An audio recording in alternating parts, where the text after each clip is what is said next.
Paulo Freire. Nació el 19 de septiembre de 1921, hijo de una familia de clase pobre de Brasil. Su padre, Joaquim Freire, era oficial de la Policía Militar de Pernambuco. Su madre, Edeltrudis Neves, también era oriunda de esa región. En 1931, por dificultades económicas, la familia de Freire se ve obligada a trasladarse a Yaboato, lugar donde fallece su padre. Con esto, Freire vivió situaciones que lo llevaron a madurar a temprana edad. Por otra parte, estudió letras y se doctoró en filosofía e historia de la educación. En 1947, fue director del Departamento de Educación. Perteneció al primer Consejo Estatal de Educación de Pernambuco. En 1963 puso en práctica su primera experiencia educativa y fue profesor de Harvard. En 1964, el golpe militar de Estado que se produce en Brasil lleva a la cárcel a Paulo Freire. Luego de ser interrogado, es trasladado a una cárcel en Río de Janeiro.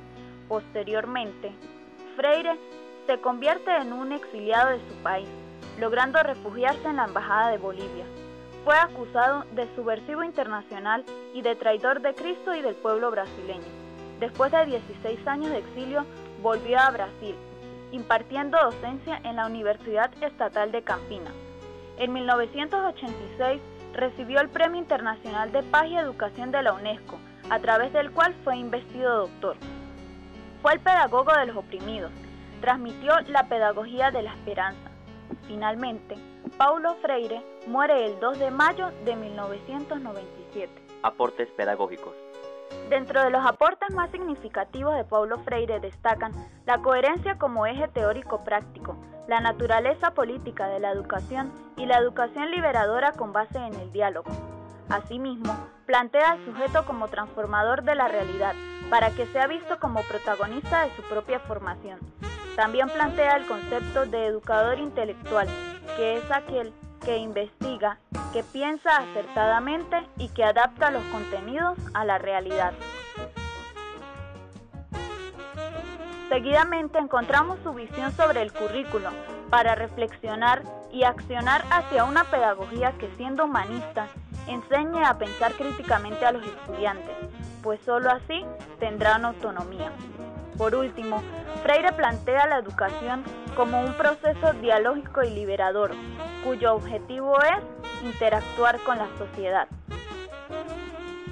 Pedagogía crítica. Es el ilustre pedagogo, Paulo Freire, quien introduce la pedagogía crítica en la educación. Su éxito estuvo centrado en el mundo anglosajón, pues desarrolló como línea de investigación la tesis de una educación emancipadora, focalizando su atención en la educación en comunidad. Freire representa al máximo exponente de la pedagogía crítica, cuyo énfasis se encuentra centrado en el conocimiento de la realidad para transformarla.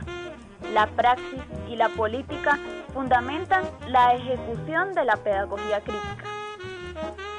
Por otra parte, Freire explica que la función del docente es lograr que el estudiante se relacione con el contexto, además de analizar las necesidades de la escuela o comunidad para buscar solución y transformar la realidad.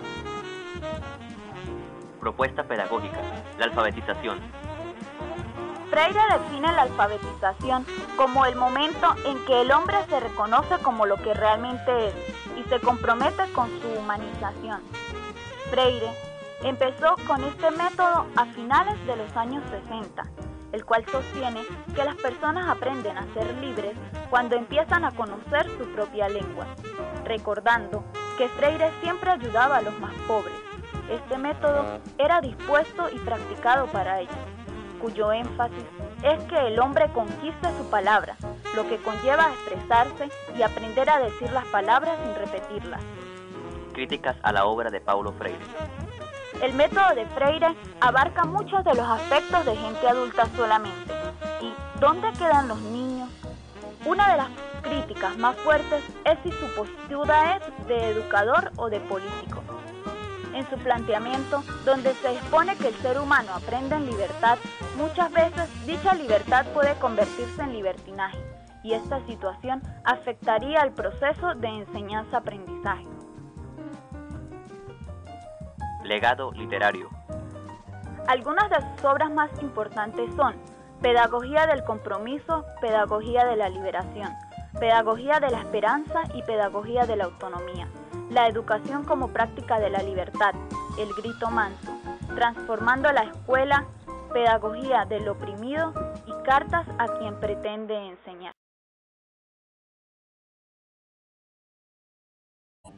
Está no contexto cultural, ideológico, político, social de los educandos.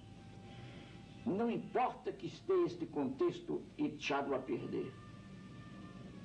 Uma das tarefas do educador é rehacer isto. E nesse sentido é que o educador é também um artista. Ele rehace o mundo. Ele redibuja o mundo. Repinta o mundo. Recanta o mundo. Redança o mundo.